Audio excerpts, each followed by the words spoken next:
Agar Saharo markazidan sertifikat olishda muammoga duch kelayotgan bo'lsangiz yoki rus tilini yetarlicha bilmasangiz, xavotir olmang. Malakali mutaxassislar jamoasi sizga quyidagi xizmatlarni tez va sifatli amalga oshirib beradi. Registratsiya, patent, pasport tarjimasi va har qanday hujjat ishlari. Eng asosiysi, xizmat haqqi ish yakunlagach amalga oshiriladi. Batafsil ma'lumot olish uchun quyidagi raqamlarga murojaat qiling. Assalomu alaykum, Reformuz kanalining obunachilari va internet foydalanuvchilari. Biz boshladik. Eron tomonidan Dubayga raketa va dron hujumi amalga oshirildi. So'nggi ma'lumotlarga ko'ra, Eron Dubay va Birlashgan Arab Amirligi hududlariga raketa va dronlar orqali hujum qilgan. Havo mudofaa tizimlari esa kelayotgan nishonlarni ushlab qolishga harakat qilmoqda. Bayrutga keskin zarba. Isroil aviatsiyasi yana ko'p qavatli binolarni nishonga olmoqda. So'nggi zarba El-Bashura hududidagi binoni vayron qildi. Bu Bayrut markaziy tumanlaridan biri hisoblanadi. Isroil armiyasi ma'lum qilishicha, ushbu obyekt Hizbullohga tegishli bo'lgan. Hududda vaziyat keskinlashmoqda. Yangi zarbalar ehtimoli saqlanib qolmoqda. Isroilning 13-kanali ma'lum qiladi. Shimoldan noodatiy manzaralar. G'arbiy Jalilda Hizbulloh raketalarini turar joy hududlari ustida juda past balandlikda to'sib qolish lahzalari tasvirga olingan. Rossiya Eronga harbiy yordamni kuchaytirmoqda. Wall Street Journal ma'lumotlariga ko'ra, Rossiya Eronga Sputnik razvedka ma'lumotlari, takomillashtirilgan dron texnologiyalari bermoqda. Bu esa Eronga AQSh va uning ittifoqchilariga qarshi zarbalarni aniqroq berish imkonini oshirmoqda. Rossiya Eronga AQSh harbiy kuchlari joylashuvi haqida ma'lumotlar ham taqdim etayotgani aytilmoqda. Shu bilan birga Moskva Ukraina urushida to'plagan tajribasiga asoslanib dron taktikasi bo'yicha maslahat bermoqda. Masalan, dronlardan ommaviy va bosqichma-bosqich hujumlarda foydalanish usullari o'rgatilmoqda. Rossiya uchun urushning cho'zilishi neft narxlarini oshiradi. G'arb e'tibori Ukrainadan chalg'iydi. AQSh harbiy resurslari bir necha frontga bo'linadi.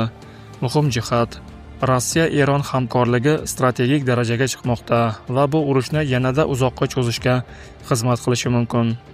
Ukraina prezidenti Vladimir Zelenskiy Isroil bosh vaziri qonxo'r Benyamin Netanyahu bilan muzokaralarga tayyor ekanini bildirdi. Uning aytishicha, Isroil tomoni allaqachon muloqot o'tkazish tashabbusi bilan chiqqan. Unda menga kerakli narsa bor, menda esa unga kerakli narsa bor. Shuning uchun men bu muloqotga tayyorman, dedi Zelenskiy Yerusalim Postga bergan intervyusida. Ukraina prezidentining asosiy koziri Eron dronlariga qarshi kurash bo'yicha to'plangan tajriba. Gap shahid dronlari haqida bormoqda. Ukraina ularga Rossiya bilan urush davomida duch kelgan. Hozir esa bu dronlar Yaqin Sharqda qo'llanmoqda. AQSh va Isroilning Eronga qarshi urushi fonida Ukraina tajribasiga xalqaro talab keskin oshgan. Kiyev allaqachon Fors ko'rfazi davlatlariga harbiy mutaxassislarni yuborib, dronlarga qarshi himoya, radio-elektron kurash va uskunalar yetkazib berish masalasi bo'yicha maslahatlar bermoqda. Zelenskiyning so'zlariga ko'ra, Ukrainaga 10 dan ortiq so'rov kelib tushgan. Shu bilan birga Kiyev o'z tajribasini bepul taqdim etmoqchi emas. Zelenskiy AQSh bilan 50 milliard dollarlik kelishuv imzolashni istashini aytdi. Biroq AQSh prezidenti Donald Trump 13-mart kuni bu taklifni rad etib, Amerika Eron dronlariga qarshi Kiyev yordamisiz ham kurasha olishini bildirgan. Zelenskiy esa buni ritorika deb baholadi. Bu hamkorlik taklifi Eron bilan munosabatlarni yanada yomonlashtirgan. Eron deputati Ibrohim Aziziy ogohlantirishicha, agar Ukraina Isroilga dronlar sohasida yordam bersa, u amalda urushga kirgan hisoblanadi va o'z hududini Eron uchun qonuniy nishonga aylantiradi. Eron musulmon davlatlariga chaqiriq bilan chiqdi. Ali Larijoniyning o'limidan oldingi murojaati. Eron Oliy Milliy xavfsizlik kengashi kotibi Ali Larijoniy AQSh va Isroil hujumi boshlanganidan beri hech bir musulmon davlati Eronga yordam bermaganini aytdi. Uning so'zlariga ko'ra, islom dunyosi mintaqaviy xavfsizlikni ta'minlash va tashqi tahdidlarga qarshi turish uchun birlashishi kerak. 6 banddan iborat maktubda Ali Larijoniy Eron qarshilik ko'rsatishda davom etayotganini, mamlakat xalqini qo'llab-quvvatlamagan musulmon hukumatlarining xatti-harakatlari esa islomning mohiyatiga zid ekanligini ta'kidladi. Ba'zi davlatlar bundan ham uzoqroqqa borib shunday da'vo qilishdi.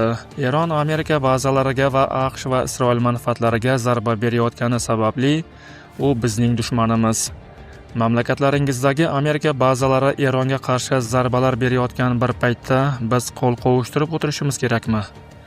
Ular bahona izlamoqdalar. Bugun bu jangda AQSh va Isroil bir tomonda, musulmon Eron va qarshilik kuchlari esa boshqa tomonda. Siz qaysi tomondasiz? Dedi Ali Larijoniy. U islom dunyosining kelajagini ko'rib chiqishga chaqirdi va ta'kidladi: AQSh hech qachon sizga sodiq bo'lmaydi va Isroil sizning dushmaningizdir.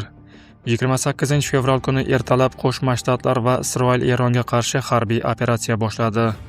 Hujumlar natijasida Eronning oliy rahbari Ali Xomanaiy halok bo'ldi. Bunga javoban Eron Fors ko'rfazidagi Amerika nishonlariga, jumladan Birlashgan Arab Amirligi va Qatarga zarba berishni boshladi. Biz Rossiya qurolli kuchlarining yirik hujumkor operatsiyasining oldini oldik. Zelenskiy. Ukraina mudofaa kuchlari Rossiya armiyasining strategik hujumkor operatsiyasini barbod qildi. Bu haqda Ukraina prezidenti Vladimir Zelenskiy o'zining Telegram kanalida yozdi.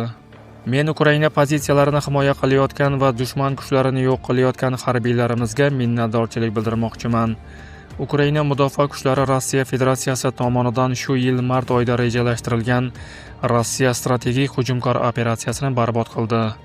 Hujumlar davom etayotgan bo'lsa-da, ularning intensivligi va ko'lami Rossiya qurolli kuchlari rejalashtirganidek emas, deyiladi postda. Zelenskiyning so'zlariga ko'ra, Rossiya armiyasi o'z kuchlarini Zaporojye sektorida eng intensiv ravishda kuchaytirmoqda. Rossiya armiyasi u yerda o'z kuchlarini kuchaytirishga harakat qilmoqda, ammo biz ularni yo'q qilmoqdamiz. Eronga aloqador xakerlar AQShga yirik kiberhujum uyushtirdi. Yeshavor. Wall Street Journal nashrining xabar berishicha, Eronga aloqador deb hisoblangan xakerlar AQShda yirik kiberhujum uyushtirgan. Ma'lumotlarga ko'ra, hujum nishoni tibbiy uskunalar ishlab chiqaruvchi Stryker Corporation kompaniyasi bo'lgan. Aytilishicha, xakerlar kompaniya qurilmalariga masofadan kirish imkoniyatiga ega bo'lgan. Ular 10 minglab tibbiy uskunalardagi ma'lumotlarni o'chirib yuborishi mumkinligi ham qayd etilmoqda. Hozircha hodisa oqibatlari va zarar ko'lami bo'yicha qo'shimcha tekshiruv ishlari olib borilmoqda. Video ostida o'z fikringizni qoldiring, haqorat qilmang. Reforma o'z voqealar rivojini yoritishda davom etadi. Video yoqqan bo'lsa, like bosishni unutmang. Kanalimizga obuna bo'lib, bizni kuzatishda davom eting. Salomat bo'ling.